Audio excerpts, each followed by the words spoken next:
All right, boys and girls, so as promised in the previous video, we were going to purchase the food trailer, and here it is. So of course, as soon as I start filming, the helicopter decides to go overhead, but you know, we'll do our best. So this is a 7 by 16 foot trailer. Found it on Facebook Marketplace, got a really great deal on it. Shout out to Eddie on Facebook, gave me a real good deal for this trailer. It is used, so you know, the big part of it was to make sure that we saved as much money as possible. So for example, you know, it has a little bit of, you know, artificial damage right here, but you know, it doesn't affect the trailer in any way. Eventually I'll try and see if I can knock it out. And you know, it has a little bit of rust and stuff on the tongue, but you know, nothing that's actually going to prevent it from being usable. So as you can see, it takes up quite a lot of space on the driveway. Yeah, so you know, the first step in building the trailer has been complete. I'll be honest, it was quite nerve-wracking, but you know, now that it's here, you have no choice, you got to do it. So yeah, that's basically it. Let me show you guys inside. Obviously, being a used trailer, it had a previous life, so he had shelving units all along here and along the back.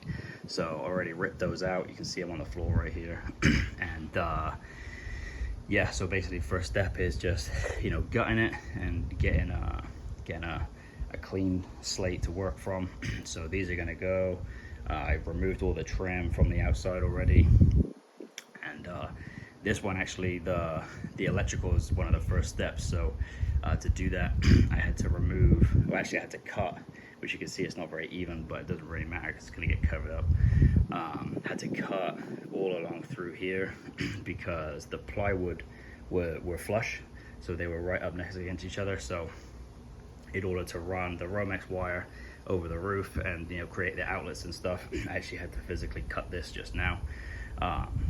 Took a while, took about an hour and a half or so just to get it cut, and I still got to do a couple of other pieces, but this actually gives us the base to be able to feed the wires through here and create the outlets that are gonna, you know, give you the power for your fridge, your exhaust fan, anything else that you might need, the water pump, stuff like that. So yeah, that's basically the first steps. Pretty happy with how it looks. Like I said, me personally, I'm trying to save money, so getting a used one. This is a 2010, I believe. So obviously, being a 2010, it has some wear, which I'm okay with that, because you know, I'll clean it up, and if anything needs to be replaced, I'll do it myself. So that's the name of the game, save some money. As you can see, this is like a residential area, so there's a HOA. So, you know, I'm just gonna keep it here until they say something, and then when they say something, you know, it is what it is. I'll have to find a spot for it and tow it back and forth. But for right now, I'm gonna try and do as much work on it as I can before the HOA says something, and I have to move it. And at that point, you know, I'll find like a mini storage where I can keep it there for 80, 100 bucks a month or whatever. It's just gonna be a pain. And I'll just tow it back and forth every day that I'm going to work on it. So the plan is I'm going to work it as much as I can. I mean, every day if I can. So like today, you know, it's noon, so it's 12 o'clock. I've been working on it since 7 o'clock this morning. I got to go to work at 1, so I've got to be at work in an hour.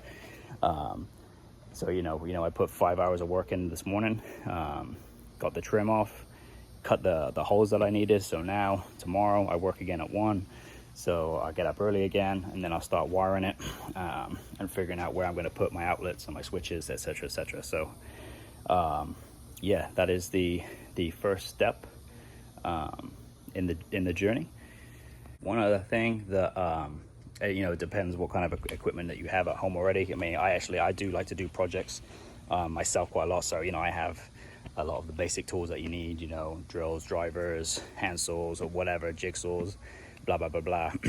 But if you don't have that, I mean, that could set you back a couple $100 bucks, but it's an investment. You know, you're going to use them again, of course. So but the thing that I would say is, I mean, you don't need to go crazy and buy, you know, professional grade stuff. I mean, I'll show you right now. You know, a lot of my stuff is, I get it from Walmart, Amazon. So my drill drivers are Hart brand. You can see it, Hart brand. Let me see, my driving kit, Hart brand. This cheap. My oscillating saw is Hyper Tough. You know, that's Walmart brand. So, you know, don't feel like you have to go out and buy DeWalt or Bosch or Milwaukee or any of these other real fancy brands. You know, just do what will get the job done. I was looking at the oscillating saws. That's one of the tools I did need. Actually, I needed to buy an oscillating saw to get into some of these like tighter areas in here, and for when I cut out the panels for the cut out the little squares for the outlets and stuff. Really, oscillating tools are your best go-to. So I had to get one.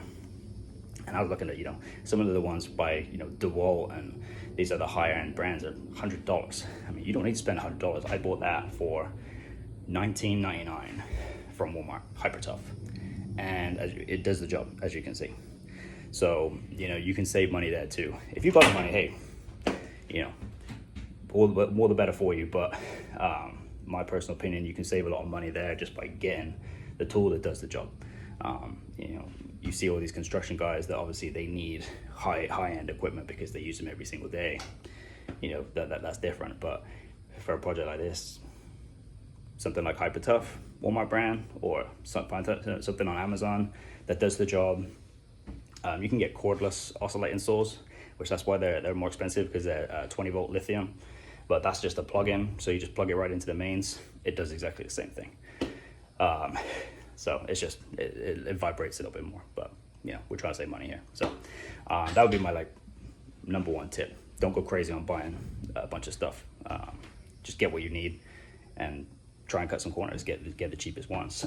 A lot of like the hand tools I already have. You know, I'm sure most guys already have basic tools at home that they use every now and then. So yeah, with that, we'll keep you guys posted on the next steps, which is going to be, like I said, so tomorrow morning I'm going to start routing the wires, where they're going to go.